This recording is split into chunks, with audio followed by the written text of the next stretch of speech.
All right, guys, got a super important lesson for you today, particularly if you're rated, I'd say about 1,000 to 1,200, but this is going to be useful to everybody. So one of the main things that you notice when you compare the games of beginners to more advanced and more experienced players, I would say is the range of candidate moves that they consider. Beginners are very often identifiable by the way that they react to what their opponent just did. Instead of saying, okay, what are all my options? Out of those options, which are preferable and then which is the best, right? And it's that candidate move selection that really is, I mean, look, what is chess other than deciding your next move, right? That's all the game is about. And the way that you go about that is the difference between the beginner level and the advanced level is massive, right? So one of the key things that you need to consider, and that I'm going to just introduce today, that if you aren't doing this, if you don't have this in your consciousness, you will be constrained down to like the bottom half of the field. And it is the idea of the in-between move. So instead of automatically playing the most obvious, the most natural move, which sometimes is the best move, right? But instead of automatically playing it, what I want you to start doing is to say to yourself, I have options, right? What are my options? Which is the best option? And the idea of the in-between move is, for example, sometimes when maybe there's a piece that you can capture, right? You can do something else before capturing that piece, like give a check or another kind of a threat.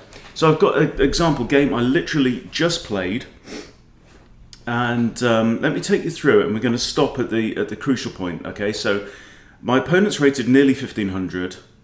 And they've got the white pieces. They start with d4. So I'm playing the Dutch here with f5. And now c4 is very natural, gaining space in the middle. The knight's going to come out behind that pawn. I play knight f6. Okay, and the queen's knight comes out. And I play g6. So this is the Leningrad setup. My bishop's going to go there. I'm going to castle. My queen's probably going to go to e8. Okay. Knight f3, bishop in the fianchetto position, and white now plays e3. Maybe shutting this guy in, but unleashing this guy, so at least he's going to be able to castle. Now d6, very common move in this variation. You want to stop the knight from coming in there, but also it creates a hole here that this knight can come into, because there's a main idea of pushing e5 at some point in time when you've got enough material behind it, and that's also the idea of putting the queen on e8, knight on here, pawn there, so you've got knight, pawn, potentially queen. In some cases, if this knight moves, you've got the bishop as well to reinforce that. Okay, so the bishop comes out to d3, not the most promising square for the bishop. It hasn't really got anywhere much interesting to go from there, or sights to see. And so I castle, white castles, and queen e8.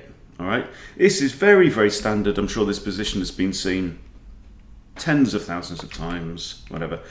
And now b3 is pushed, and I play my knight to d7. So I'm building up towards this move here, pushing e5. Okay, white now plays bishop to b2.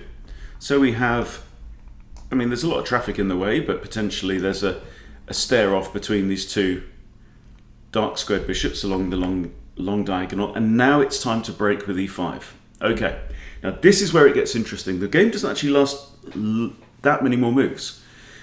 Now, if white does nothing, now there is a serious threat. Okay, the threat is pawn to e4, hitting both knight and bishop. That is a pawn fork.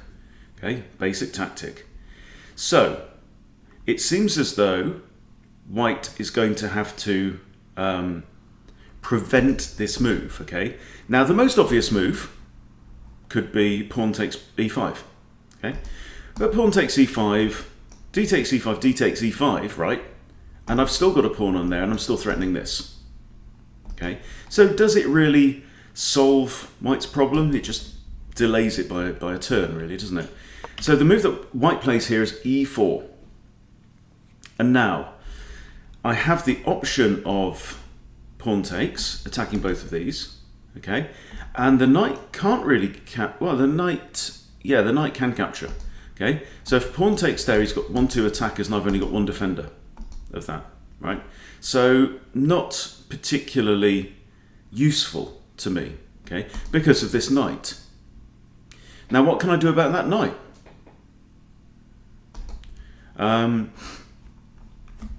So the move that I actually find is d4. E takes d4. So I'm hitting the knight here. Okay. Yes, the knight can recapture, and the knight does indeed go on and recapture. But now, f takes e4. Okay. Now there are two defenders on this pawn, queen and knight, and two attackers. So it doesn't make sense for White to capture, because if he takes with his knight, I take, and I've won a knight for a pawn. If he wants to take with his bishop, then again my queen takes. Okay, so he can't really capture the pawn there. Okay, his bishop's under threat here, and his bishop, that doesn't really have anywhere nice to go, like we said. So all good square for that bishop. So the move that White finds here is a clever one. Basic tactic again, which is the pin. So can you see how White can defend his bishop using a pin? Rook e1 pins the pawn against the queen. Okay, so now if pawn was to capture the bishop, rook captures the queen, and White is laughing. Okay, so now that is not viable. So what else can we do in this situation? My king's relatively safe. My queen is now facing off against a rook, so maybe I want to move my queen off of the e-file at some point in time. But the move that I next play is c5. Okay, so I'm now threatening this knight. So I'm threatening the knight and I'm threatening the bishop. Now the knight then pivots around to b5. Okay, now clearly there's a threat of knight coming in here with a fork on the queen and the rook, and we cannot have that. Okay, so somehow I need to guard this square. Right, my dark square bishop can't do it, my rooks can't do it. The only piece that can really do it, I think, is the queen here. The only other option would be knight to there, but it gets taken by a pawn. Okay, so I'm doing a couple of things here. I'm getting my queen off of the e-file, so now this pawn is actually attacking this bishop. Okay, and that's the only real threat on the board. So the knight takes the pawn, and we're equal. We've lost 2 pawns each. That's all that's been traded off on the board so far. But the game is actually only going to go on for another 4 moves or so. Okay, so we've got a situation here where now we've got 2 knights in the middle looking at a single pawn. That pawn is undefended, so it's hanging. Okay. Now, how do I resolve this situation? Well, the first way is to remove one of the attackers. Now, this knight now cannot capture the pawn because now I have knight takes, and White would actually be down 2 knights. Okay, so he's got to recapture this because this knight is now defending this pawn, so he's going to have to recapture. Okay, however, with this knight moving, you will see that finally the face-off between the 2 dark squared bishops is now real. And this bishop here on b2 is undefended. So this is where it really pays to stop, slow down, tell the story of exactly what's going on the board, right? Because if White does the natural thing, grab the knight, the obvious recapture. Oh, you take my knight, I'm taking your knight back, yeah? Then he's going to lose his bishop. Bishop takes b2, and he's a piece down. And yeah, he might go ahead and grab a pawn as compensation, but that's not too much. So he's got to capture the bishop, right? Now, this is where we hit pause. You are black, all right? Let's tell the story of what's going on the board. Okay. Material is actually equal. Okay, I've captured 2 pawns and a knight. White has captured 2 pawns and a bishop. Okay. My king is looking at White's dark squared bishop. White's light squared bishop is looking at my knight. Okay. Now the beginner will say, okay, fair enough. King takes bishop, bishop takes knight. It's obvious, and it is obvious. But the secret to improving in chess from wherever you are right now is to consider things that are beyond obvious to you. All right. Also, the bishop's looking at my rook. Yeah? Where's my red? There we go. So the bishop's looking at my rook. Now, again, that makes it even more obvious that the king should take the bishop. But I find another move. I find a different move. Okay? And think it through again. Bishop's under attack by the king. Knight is under attack by the bishop. Okay? Bishop is attacking the rook. Now, all of these things are important. Right? They're all material. I can win a bishop there. I could lose a rook there. I could lose a knight there. Okay? But what's even bigger than losing a rook or winning a bishop or losing a knight? Okay? And this is what you should always be looking out for. Even when there is a move right under your nose that looks as obvious as the nose on your face, okay? Think, okay, well, what else is there? Particularly when you've got this kind of trade-off situation. Okay? So material's equal right now. The most obvious thing in the world is I grab the bishop, white grabs the knight, and we carry on. And it would be a fairly equal game, and, you know, we just progress and continue grinding down at our pieces. But there is a winning move, actually. Pretty much a winning move.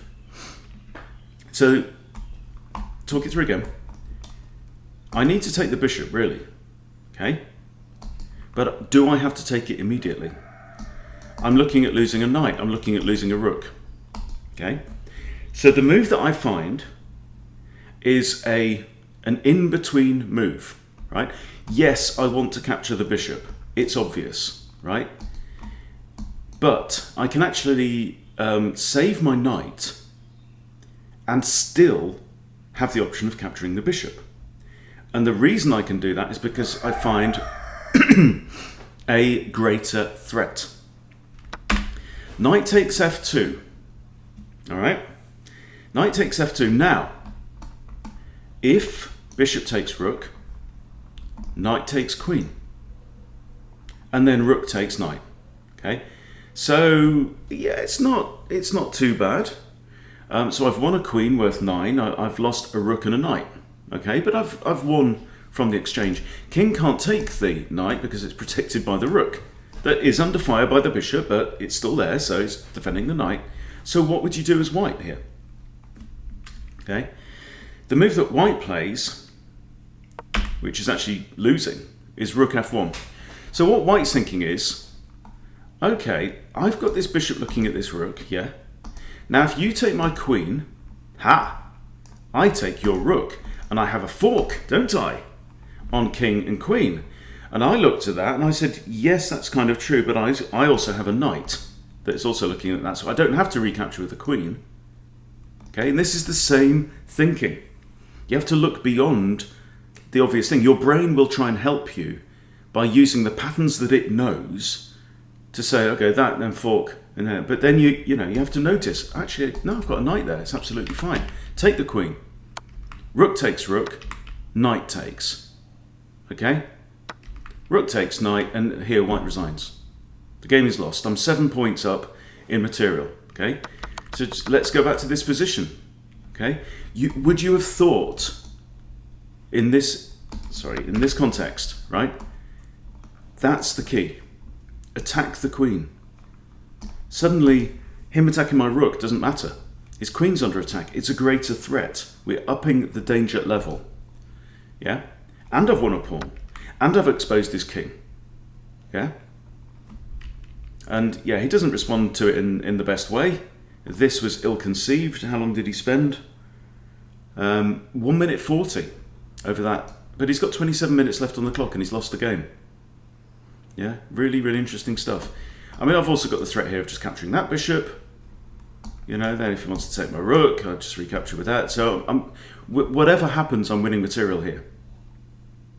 Yeah? So if the queen moves, I'm simply going to grab the bishop probably. Or grab that bishop. Yeah? Because this guy's still safe. So, yeah, winning position. So the only lesson that you need to take away from this is the knowledge that every time it's your turn in a game of chess, that you don't have to play the move that your brain says, oh, I'll do that. And it says, all right, brain, calm down, man. Calm down. Hold your horses. We're going to look at the whole board. We're going to read the whole board. We're going to consider what our options are. Because maybe that, you know, capturing the bishop is still going to be their next move.